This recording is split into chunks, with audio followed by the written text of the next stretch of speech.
Number 74, Batman the Killing Joke. So if you're new to comics, The Killing Joke is another Alan Moore joint and is another contender for one of the greatest comic books of all time. It mostly serves as an actual attempt for a backstory for the Joker. If you're curious, his pregnant wife died and then he fell in a vat of chemicals because of Batman.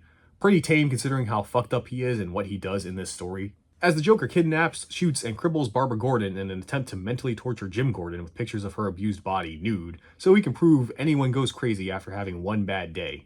And that is one of the main criticisms of The Killing Joke, that Barbara is a plot device that is traumatized and mutilated for the purposes of furthering the men in the story, rather than her own character. A real women in refrigerators moment. So, the animated adaptation decided to add a 27-ish minutes, I think, prologue to help flesh out Barbara as a character more and give her more agency in the story. Awesome. Except it's done terribly. It just ends up making her even more of a stereotype than she was before. Because did you know, before getting shot by the Joker, Barbara was Batgirl, who was constantly getting objectified by a mobster named Paris Franz, a name out of an Ace Attorney game, and she's a librarian with a gay best friend. I am told all white women have one according to TV media.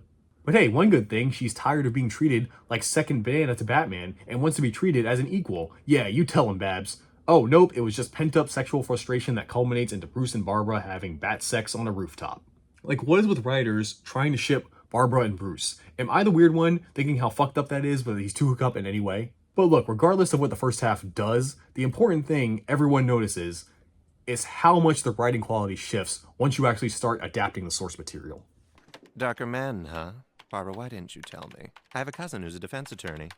Ooh, Reese, not that dark. I've been thinking lately about you. You and me. About how this is going to end. About who will end up killing who. Fish, vile piece of garbage! You ruined everything! Must be that time of the month. Why aren't you laughing? Because I've heard it before. And it wasn't funny the first time. I fucking love that line, by the way. More people should talk about it. So yeah, first half is skippable. Second half, decent adaptation of The Killing Joke. Which, yeah, even I like, despite the fact I still hate giving the Joker a backstory in any way. It's not needed. Like, he's a Joker, right? You're not meant to understand him. He's an idea. The Joker! He was in the Suicide Squad. He was played by Jared Leto. I hated that too. He was the worst. God, there's nothing good about that movie.